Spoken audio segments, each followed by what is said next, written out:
Halo sedulur kabeh, piye kabare? Moga sehat terus yo.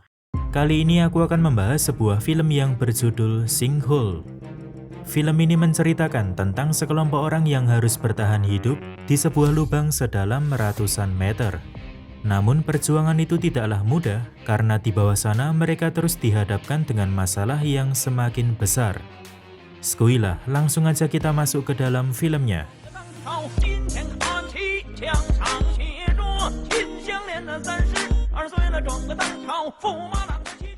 Ojo lali subscribe, like, karo di-share yo lur.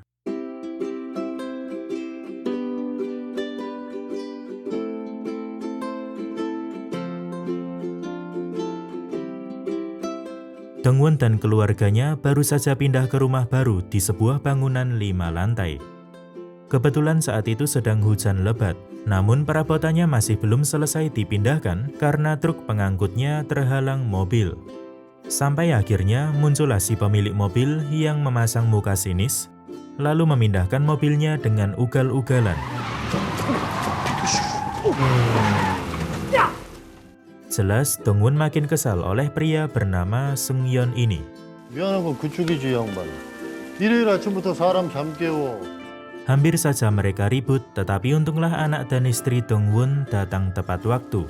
안녕하세요. Selain Seungyeon dan Dongwon, masih ada 3 keluarga lain di bangunan itu. Di antaranya adalah Tante Mina, di mana ia tinggal bersama suaminya.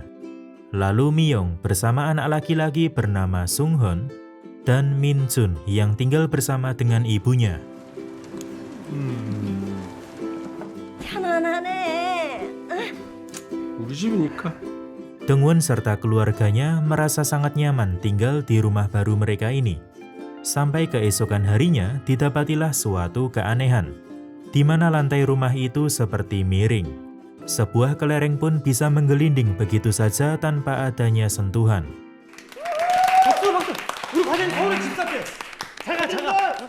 Sesampainya di kantor, Dongwon mendapatkan ucapan selamat atas rumah barunya. Namun, setelah ia menginfokan lokasi rumah barunya, seketika rekan kantornya kaget. Karena tempat itu adalah bekas komplek industri dan pabrik pengolahan limbah, sehingga dianggap kurang layak untuk ditinggali.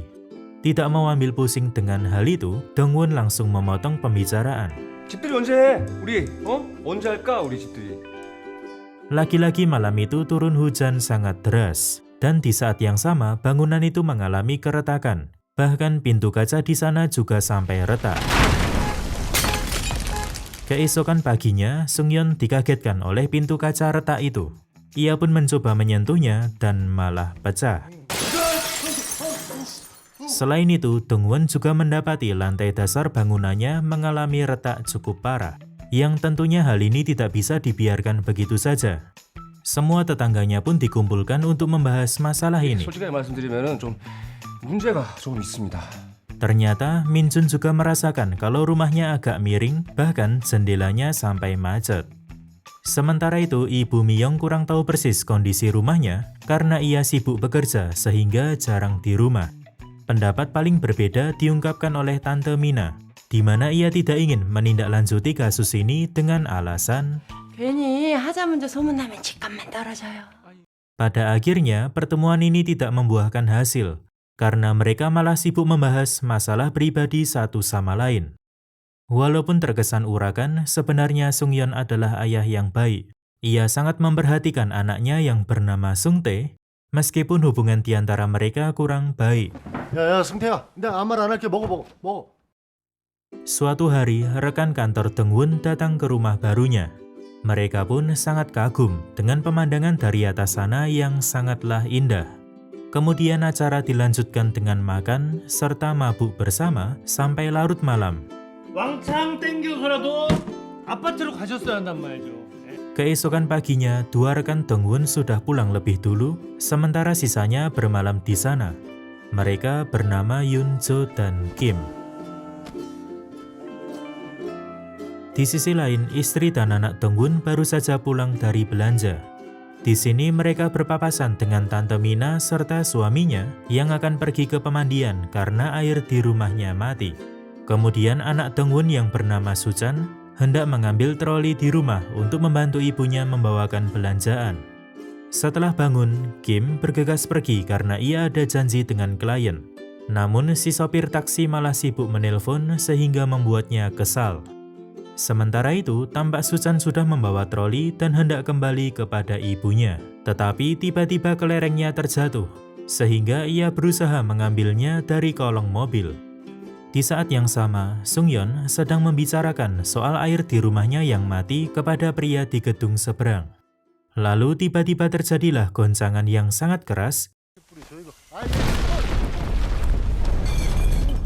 dan seketika itu juga bangunan tempat tinggalnya mulai ambles.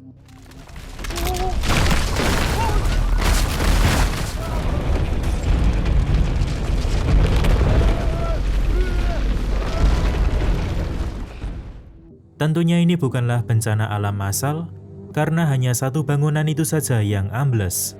Namun juga tidak bisa dianggap remeh karena bangunan itu terperosok ratusan meter jauh ke dalam tanah.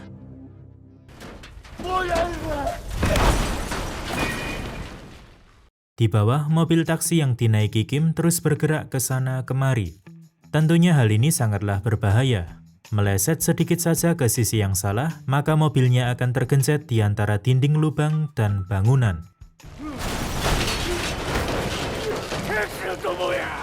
Tetapi untunglah Dongwon sigap menolongnya. Setelah itu Yunjo juga berhasil selamat, begitu pula Sungyeon.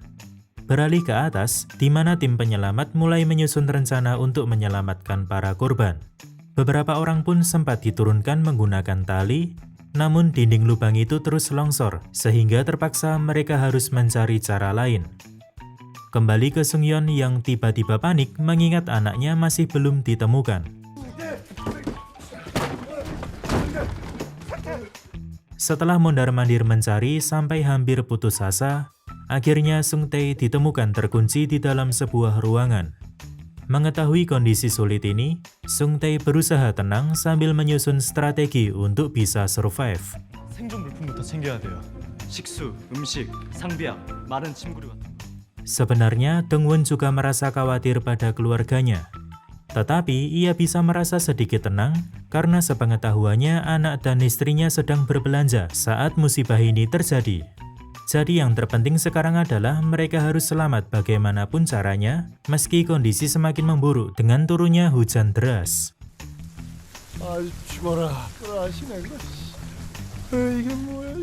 Kejadian ini pun tak luput dari sorotan media. Seorang ahli mengatakan kalau penyebab kejadian ini adalah amblesnya pondasi. Sementara itu, istri Dongwon tampak tidak bertenaga mengetahui suaminya menjadi salah satu korban. 밑에서는 아무것도 못 먹었을 텐데. 진흙통 닦구이. Hal yang sama juga dirasakan oleh Myung yang khawatir dengan Sunghon anaknya. Kali ini tim penyelamat menurunkan drone untuk mengetahui kondisi di bawah. Sayangnya, drone itu tiba-tiba kehilangan sinyal lalu terjun bebas.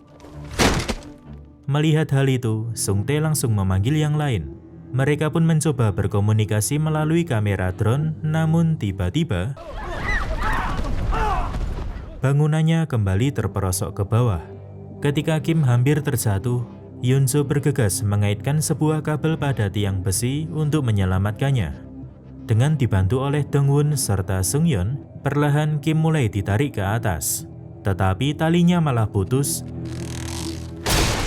sehingga Sungyeon terjatuh di lumpur pekat. Saking lengketnya lumpur itu, Sung Tae yang mencoba menolong malah ikut terjebak. Bahkan kabel tadi juga tidak bisa menarik mereka ke atas. Untunglah Dongwon memiliki sebuah ide, yaitu memecahkan kaca jendela di lantai bawah supaya lumpurnya tersedot masuk. Dan rencana itu berhasil. Menjelang malam, tim penyelamat mulai mendapatkan sinyal sehingga drone bisa dinaikkan. Di sini mereka melihat 5 orang selamat yang diantaranya adalah Dongwon, Sungyeon, Yunjo, Kim, serta Sung Tae. Sementara masih ada 3 orang yang belum nampak, yaitu Minjun bersama ibunya dan Sunghon. Sedangkan ibu Suchan masih bingung apakah anaknya hilang di atas atau di bawah. Ia pun meminta tolong kepada petugas untuk melacak keberadaan anaknya. 돈을 수천이가 가지고 있었다고 하셨죠? Malamnya Ibu Sunghon juga merasa tidak tenang karena anaknya belum ditemukan. 우리 상훈이 올라오면 상훈이랑 계속 같이 있어줄 거예요.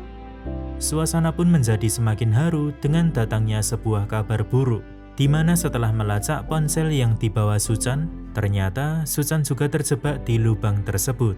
Malam itu tidak banyak yang mereka lakukan di bawah. Sung Tae tertidur karena kelelahan, sementara Dongwon ngobrol dengan Sung Yeon, dan Kim mulai mendekati Yoon Jo. Keesokan harinya, tim penyelamat masih mencari cara untuk mengevakuasi korban. Sulit jelas, apalagi malam ini diperkirakan akan turun hujan sangat deras yang berpotensi menimbulkan longsor lanjutan. Singkatnya, hari mulai malam. Dongwon dan yang lain mendapatkan suplai berupa makanan, minuman, telepon satelit, serta alat bantu pernafasan. Di sini Dongwon mendapatkan telepon dari istrinya yang mengatakan, 여보, 수찬이 거기 있어.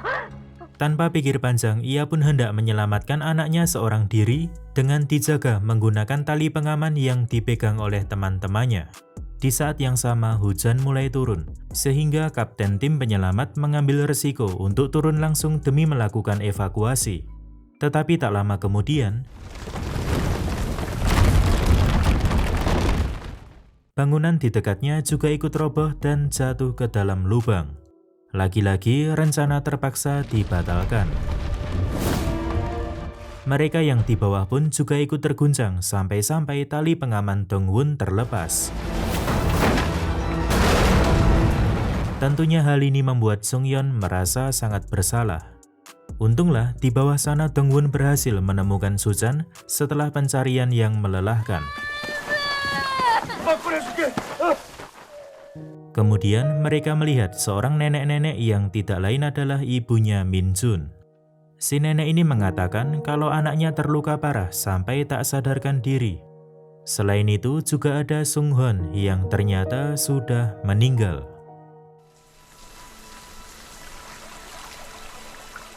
Karena tempat itu akan segera tenggelam, Dongwon mengajak si nenek untuk pergi dari sana. Tetapi ajakannya ditolak karena si nenek ingin terus bersama Min Jun anaknya. 꼭 살아요. 엄마한테 꼭 데려다 주고 싶은데. Alhasil, Dongwon hanya pergi berdua bersama dengan Suchan.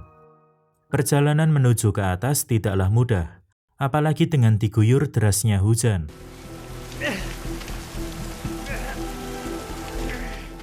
Sampai akhirnya mereka berhasil selamat dan bertemu yang lain. Tentunya ketegangan belum selesai sampai di sini.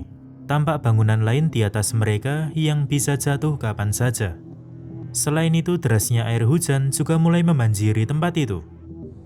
Mereka pun mulai mengumpulkan semua benda yang bisa mengapung untuk dijadikan pelampung. Lalu tiba-tiba Sung Yeon datang sambil membawa tandon air besar.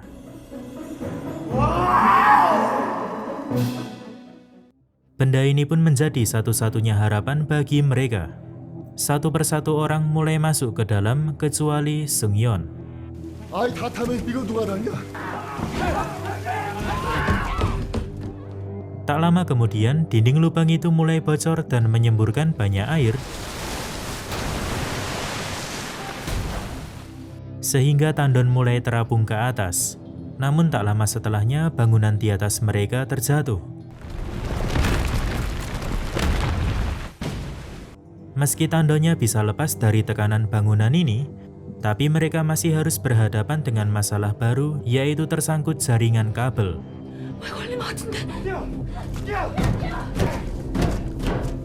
Sayangnya, baru saja lepas, tandon itu malah menghantam besi tajam sampai bocor.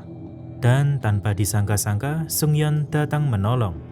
Ternyata ia masih hidup berkat alat bantu pernafasan tadi. Dengan adanya kerjasama di antara mereka, lagi-lagi masalah bisa diselesaikan. Di sini Kim juga dengan sigap menutup bocornya tandon menggunakan tangannya. Singkatnya, mereka semua berhasil terapung ke permukaan air, dan untunglah para petugas menyadari keberadaan mereka. Seketika suasana bahagia dan sedih bercampur aduk di sana. Bahagia karena ada yang selamat, sedih karena ada yang sudah tiada. My head